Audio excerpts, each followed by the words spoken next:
우리 하나님은 참 좋으신 분이십니다. 우리가 무엇을 어떻게 하든 나를 포기하지 않으시고 끝까지 붙들어 주시고 좋은 것으로 채워주시고 좋은 길로 인도하여 주시는 줄로 믿습니다. 우리가 숨을 쉬고 있는 동안에 끈질기게 우리를 괴롭게 하는 것이 있습니다. 그것은 고난입니다. 우리는 수없이 많은 고난을 겪으면서 지금의 자리, 이곳에까지 이르게 되었습니다. 몇 년 전 겪었던 지독하게도 힘들었었던 그 고난에 대해서 한번 떠올려 보세요. 그 고난을 지금 와서 딱 바라보면 어떻습니까? 처음에는 너무나 힘들었지요. 내가 사라질 것만 같고 어떻게 돼버릴 것만 같았습니다. 그런데 지나고 보니까 어떻습니까? 그렇게 커 보이던 것이 어때요? 별거 아니게 보여지게 되더라고요. 우리는 고난을 겪게 되면은 시야가 좁아집니다. 나를 힘들게 하는 그것만 보게 되는 거죠. 주변을 넓게 봐야 하는데 그게 잘 안 되더라고요. 내 감정이 거기에서 헤어나오지 못하고 그러다 보니까 거기에만 자꾸만 그냥 집중하게 되고 그것 외에 다른 게 안 보이게 되더라는 것입니다. 거기에 너무 흠뻑 빠져들게 되면 심지어는 하나님마저도 안 보이게 되더라고요. 그동안 기도했던 것, 그동안 말씀 듣고 말씀 보고 묵상했던 것, 은혜 받았던 것, 한순간에 그냥 싸그리 백지장이 돼서 기억이 나지 않게 되더라고요.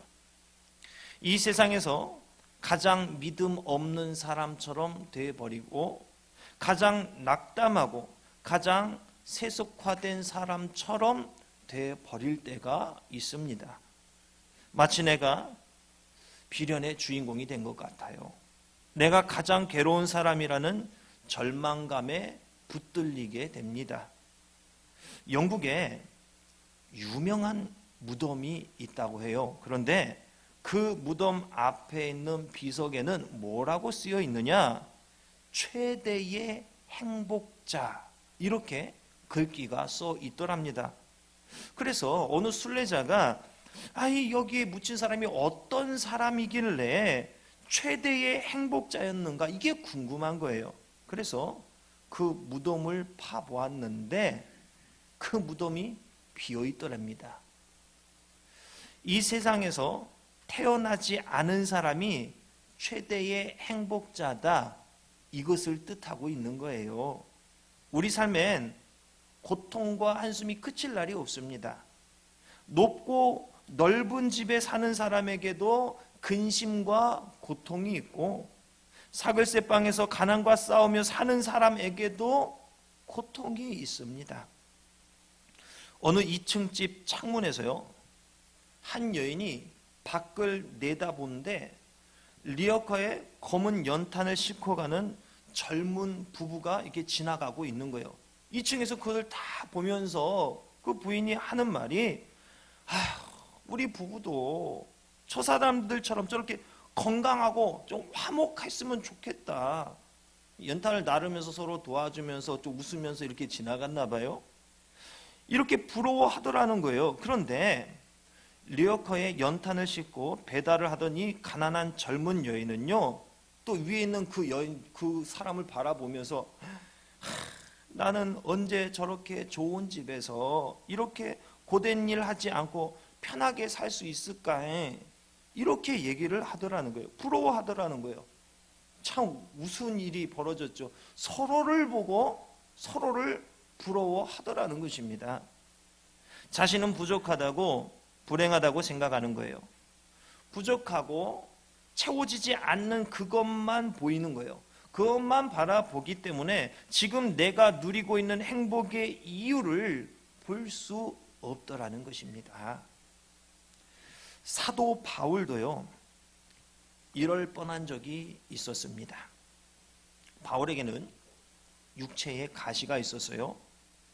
어떤 이들은 이것에 대해서 간질이다 이렇게 표현하는 사람도 있고, 눈에 있는 어떤 그런 병이다 이렇게 표현하는 사람도 있는데요.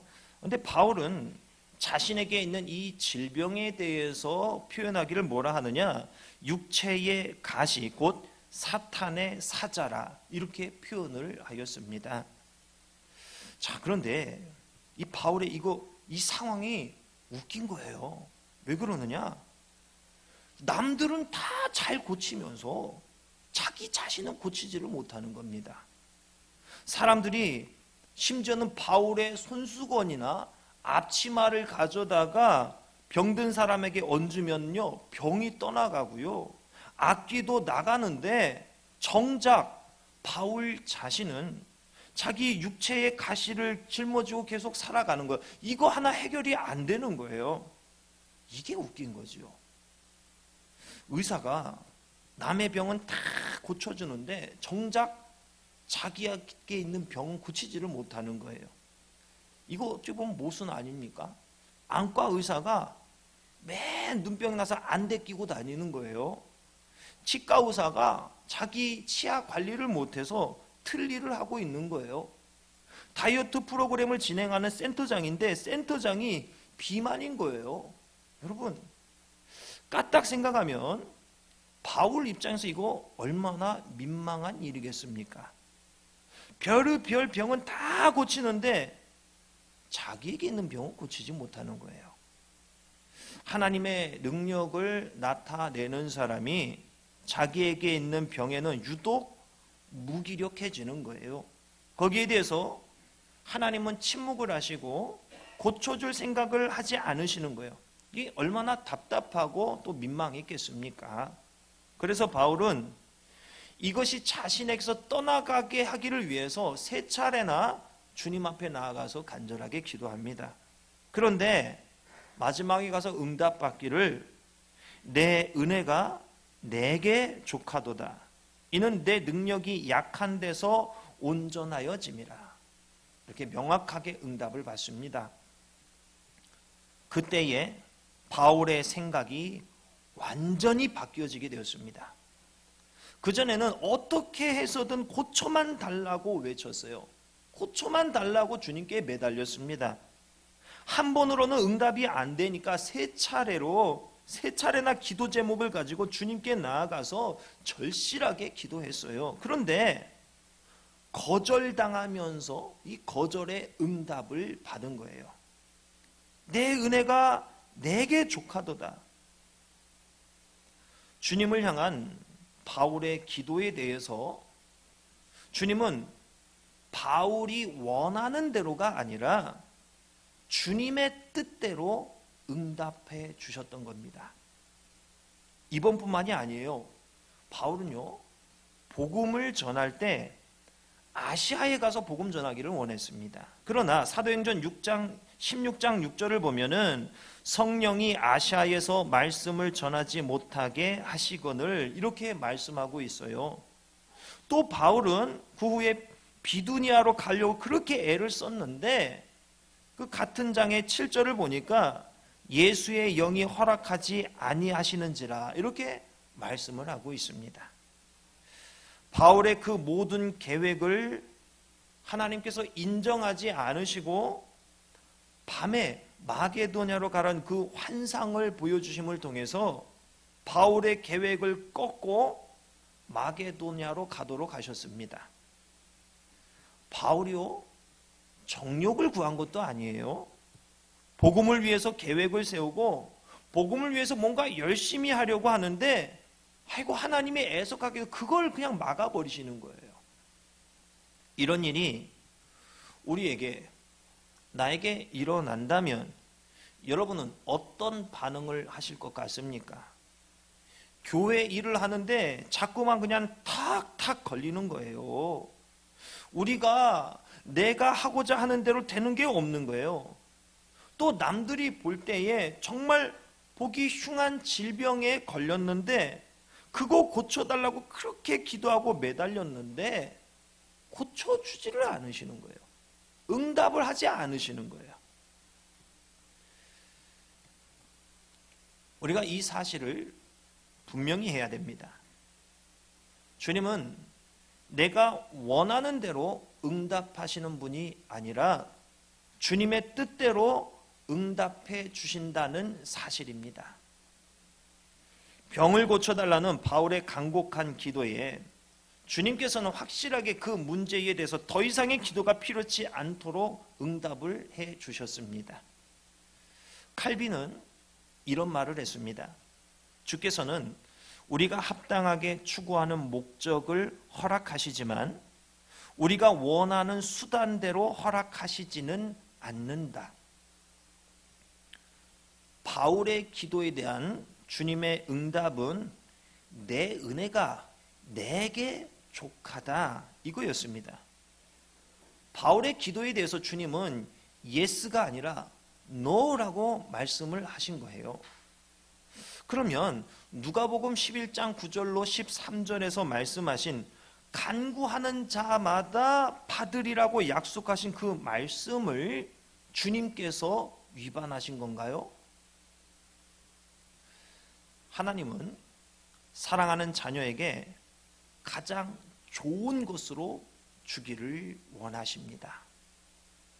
우리 입장에서 우리 기도에 대한 하나님의 응답이 우리 입장에서 내 입장에서 하나님의 응답이 예스가 될 수도 있고 노가 될 수도 있습니다. 그러나 이 모든 예스고 노고 이 모든 응답은 이 하나님의 입장에서 볼 때에 본질적으로는 다 예스라는 사실입니다. 왜 그래요? 하나님은 내 생각을 뛰어넘어서 내가 요구하고 원하는 것보다 더 좋은 것으로 주기를 원하시는 거예요. 그런데 그걸 지금 당장 주지 않으셔요. 뜸을 들이시고 나중에 주시더라는 사실입니다. 하나님은 우리에게 가장 소중한 존재까지도 주셨습니다. 왜 하나님이 우리에게 더 좋은 걸 주시는 분이라고 확신하느냐? 하나님께 가장 소중한 존재를 우리에게 주셨어요.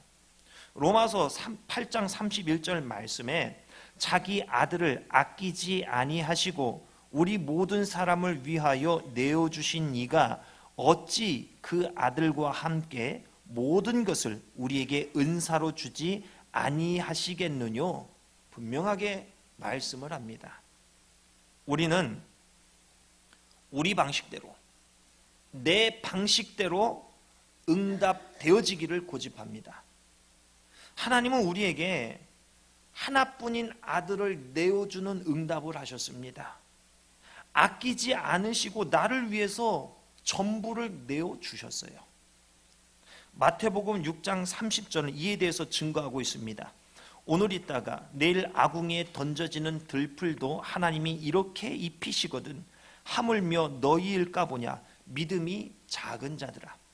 마태복음 7장 11절에서는 다음과 같이 또 말씀을 합니다. 너희가 악한 자라도 좋은 것으로 자식에게 줄 알거든 하물며 하늘에 계신 너희 아버지께서 구하는 자에게 좋은 것으로 주시지 않겠느냐. 내일 불에 태워지는 들풀도 내가 입히는데 예수 그리스도를 너를 위해서 희생시켰다. 당연히 너에게 좋은 것으로 주는데 왜 믿음이 작은 자처럼 생각하는 것이냐? 이렇게 우리에게 말씀을 하시는 거예요.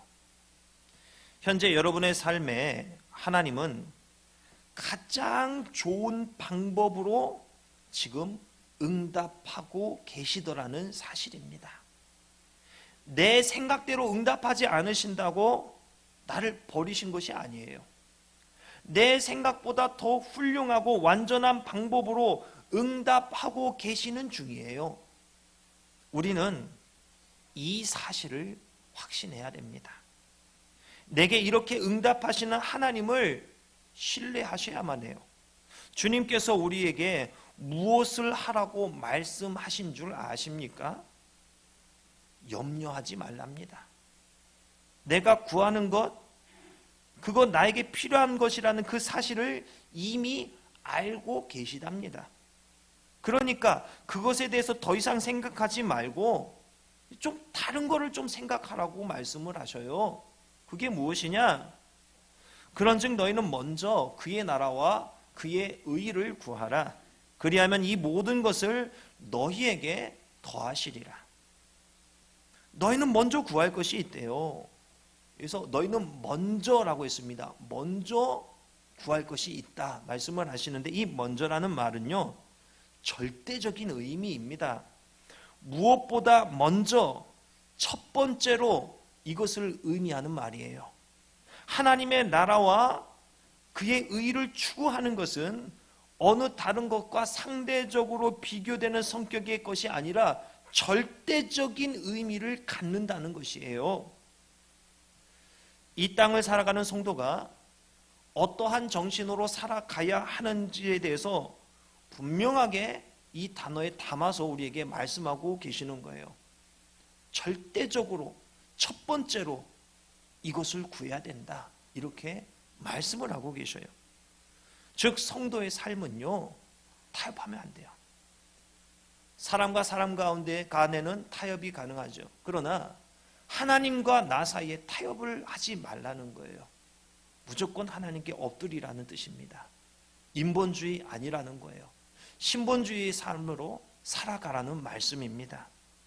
사람이 중심이 돼서는 안 됩니다. 오직 그리스도인의 삶에는 하나님이 중심이 돼야 돼요. 하나님만이 중심이 되어야 하는 것입니다. 나의 사정과 형편을 먼저 생각하고 하나님에 대해서 다음으로 생각하라는 거, 이거 아닙니다. 내가 할 것 다 하고, 내가 먹을 것 다 먹고, 나 챙길 것 다 챙기고, 나 쓸 것 다 쓰고 나서 남은 것을 하나님께 드리라는 거 아닙니다. 뭔가를 하기 전에 먼저 무조건 절대적으로 하나님께 먼저 드리라는 것입니다. 여러분, 하루 일과 가운데 일하기 전에 기도로 하나님께 드리시기 바랍니다. 학생들은 학교에 가서 자리에 앉자마자 하나님께 기도부터 해서 그 시간을 우선순위로 하나님께 드릴 수 있기 바랍니다. 하나님은 밀려나는 거 너무나 싫어하십니다. 여러분 생각해 보세요. 나를 생각해서 하나뿐인 아들을 내주었는데, 나는 그 아들의 생명을 나를 위해서 사용해 놓고는 하나님을 2순위, 3순위, 4순위로 그냥 밀어내고 있는 거예요. 하나님이 얼마나 서운해 하시겠습니까? 여러분, 자녀를 키우면서 혹은 우리가 자라면서도 많이 들었던 말입니다. 뭡니까? 가끔 하는 말, 좀 부모님 서운하게 한다 치면은 뭐라고 합니까? 자식 키워봤자 다 소용없어. 이런 얘기를 들어오지 않았습니까? 들어보지 않으신 분은 진짜 반듯하게 훌륭하게 착하게 잘 자라신 겁니다. 네. 그런 얘기를 들어요. 자녀의 우선순위에서 내가 좀 한 순위 한 순위 점점 밀려난다 싶으면 내 말대로 하지 않고 자기 마음대로 하면 그런 마음이 드는 거예요. 아이고, 키워봤자 다 소용없네, 그러는 거죠. 어느 가정에요, 아들과 며느리가 대화를 하고 있는데 이제 시어머니가 그걸 우연히 들은 거예요. 며느리가, 자기야, 이 세상에서 누가 제일 좋아? 아유쿠야, 물론 자기지. 그 다음은 예쁜 우리 아들이지. 그래? 그럼 세 번째는? 그야 물론 자기를 낳아주신 장모님이지. 네 번째는? 우리 집 강아지 둘리지. 그래? 그럼 다섯 번째는? 우리 엄마. 이렇게 얘기한 거예요. 엄마가 뒤에서 뭘 다 듣고 있는데. 그래서 그걸 듣고 있던 시어머니가요, 다음날 새벽에 나가시면서 냉장고에 메모지를 붙여놨습니다. 거기 뭐라고 써놨느냐? 1번 보아라, 5번 노인정 간다, 이렇게 써놓으셨다는 거예요. 5번으로 밀려난 어머니의 심정, 집에 키우는 개보다 못한 자신의 존재감에 얼마나 서운했을까요? 우리가 하는 게 이와 같아요. 하나님은 나에게 최선을 다해서 가장 좋은 방법으로 응답해 주고 계시는데, 우리는 아들까지 날 위해서 희생시키신 그 하나님을 2번, 3번, 4번, 5번 이렇게 취급하고 있더라는 것입니다. 얼마나 서운해하실까요? 여러분, 반드시 기억하십시오. 여러분 인생에 고난이 올 때, 고통스러울 때 반드시 기억하세요.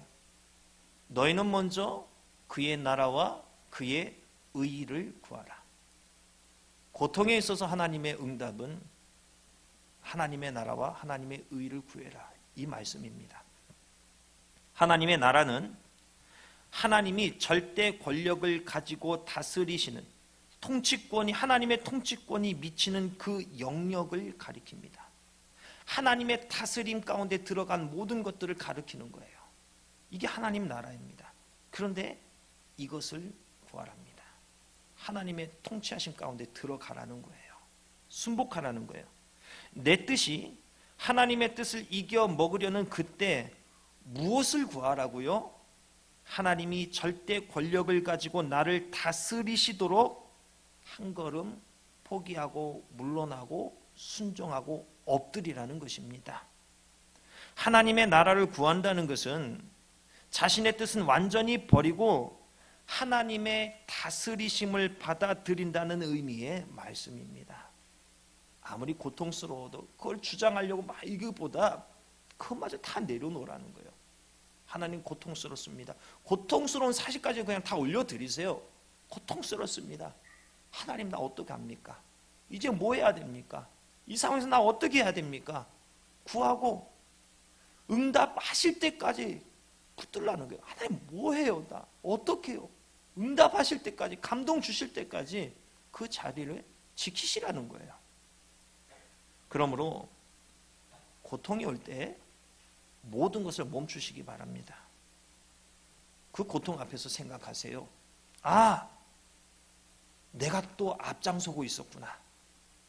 내가 또 하나님보다 앞서서 하나님을 내가 이끌어 가려고 하고 내가 나를 주장하고 있었구나. 이걸 생각하세요. 고통 앞에서 다시 겸손해지세요. 내가 구하고 있던 모든 것들을 그냥 백지화 시켜버리세요. 내 뜻을 완전히 버리고 하나님의 다스리심을 내가 받아들이겠습니다. 하나님이 절대 권력을 가지고 나를 다스려 주시옵소서. 나는 무익한 종일 뿐입니다. 말씀하소서. 종이 듣고 행하겠습니다. 이렇게 기도하고 순종하고 실천해야지요. 내 인생에 찾아오는 고통이 나에게 하는 메시지가 바로 이것입니다. 고통 앞에서 하나님을 서운하게 해드렸던 자신의 모습을 찾아내야 됩니다. 내가 주인 행세하려고 한 내 인생의 이 주도권 다시 포기하셔야 됩니다. 가장 좋은 곳으로 채우시고 인도하시는 하나님께 주도권을 드리시기 바랍니다. 이것이 고난에 대한 우리의 대처법입니다. 고난을 통해 하나님께 다시 주도권을 드리시고 다시 내가 낮아지고 겸손히 섬길 것을 다짐하시고 하나님 절대 신앙을 회복하는데 거기에 초점을 맞추시고 다시 회복하여 일어서며 하나님을 더 잘 섬기고 하나님을 우선순위로 세우시는 여러분 될 수 있기를 주님의 이름으로 축원합니다. 기도하겠습니다.